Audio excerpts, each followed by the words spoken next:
Super star Rajinikanth ஞானவேலோட இயக்கத்தில் வேட்டையன் படத்தில் நடித்து முடிச்சிருக்காரு. தற்போது இமயமலைக்கு சென்று ஓய்வெடுக்க கிளம்பிட்டாரு சூப்பர் ஸ்டார் ரஜினிகாந்த். ஏற்கனவே பத்ரிநாத், கேதார்நாத் போன்ற புனித தலங்களுக்கு ரஜினிகாந்த் சென்று வந்தபோது எடுக்கப்பட்ட புகைப்படங்கள் மற்றும் வீடியோக்கள் ரொம்பவே வைரலாக போச்சு.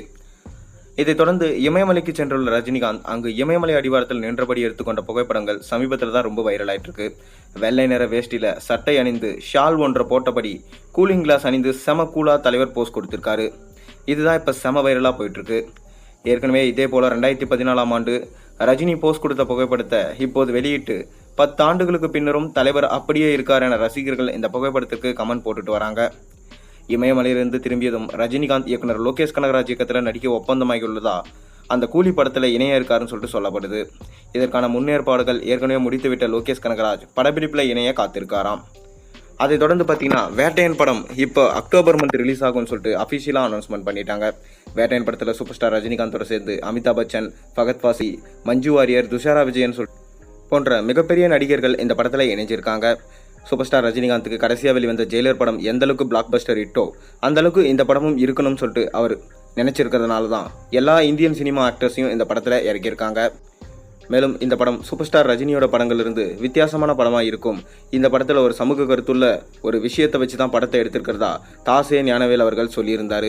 ரஜினியுமே பார்த்தீங்கன்னா பேட்டியில் சமூக கருத்தான படத்தில் தான் நான் நடிக்கிறேன், இந்த படம் நிச்சயமாக பார்த்தீங்கன்னா என்னோட மற்ற படங்களை விட வேறுபடியாக இருக்கும்னு சொல்லியிருந்தார்.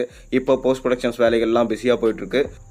ஆரம்பத்திலிருந்தே பார்த்தீங்கன்னா வேட்டையன் படத்தின் மீது அதிக எதிர்பார்ப்பு இருந்து வந்தது. ஏன்னா டிஜே ஞானவேல் கடைசியாக ஜெய்பீம் என்ற படத்தை எடுத்ததுனால, அதை தொடர்ந்து அமிதாப் பச்சன் இணைந்ததுனால அந்த சந்தோஷம் பார்த்தீங்கன்னா இரட்டிப்பாக போச்சு. இப்போது வேட்டையன் படத்துக்காக தான் ரசிகர்கள் எல்லாருமே காத்து கொண்டு இருக்காங்க. வேட்டையன் படத்திலிருந்து ஸ்பெஷல் அப்டேட் என்ன கிடைச்சிருக்குன்னா, இந்த படத்துடைய பாட்டு, அதாவது அறிமுக பாட்டை அனிருத் அவர்கள் அவருடைய வாய்ஸில் தான் பாடியிருக்காராம். சூப்பர் ஸ்டார் ரஜினிகாந்த் இந்த பாட்டில் ஜெயிலர் படத்தில் போட்ட காவாலா பாட்டு ஸ்டெப்பை விட இதில் அதிகமாக ஸ்டெப்ஸை போட்டிருக்காராம். இதனால் ரசிகர்கள் ரொம்பவே உற்சாகம் அடைஞ்சிருக்காங்க. மேலும் இந்த படத்தில் இந்த பாட்டு நிச்சயமாக பேசும் பாட்டாக இருக்கும். ஜெயிலர் படத்தில் காவாலா பாட்டு எந்த அளவுக்கு இருந்ததோ அதை விட மாசாக இருக்கும் இந்த பாட்டு. மேலும் இது தலைவருக்கான இன்ட்ரோ சாங்ன்றதுனால தலைவர் இந்த பாட்டில் பக்காவாக ஸ்டெப்ஸ் போட்டிருக்காராம். தலைவருடைய வாய்ஸ் நோட்டும் இந்த பாட்டில் இருக்கிறதுனால இப்போவே ரசிகர்கள் ரொம்பவே ஆர்வத்தோடு இந்த பாட்டை எதிர்பார்த்து காத்து கொண்டு இருக்காங்க. மேலும் அனிருத்தும் இந்த பாட்டில் ஒரு சின்ன ஸ்டெப் போட்டிருக்காரு. பொறுத்திருந்து பார்ப்போம் இந்த பாட்டு காவாலா பாட்டை ஓவர்டேக் பண்ணுதா இல்லையான்னு. உங்களோட கருத்து என்ன? இந்த பாட்டு காவாலா பாட்டை ஓவர்டேக் பண்ணுமா பண்ணாதான்றதை மறக்காம கீழே கமெண்ட்டில் சொல்லுங்கள். மேலும் சேனலுக்கு சப்ஸ்கிரைப் பண்ணுங்கள், லைக் பண்ணுங்கள், பெல் ஐக்கனை ப்ரெஸ் பண்ணுங்கள்.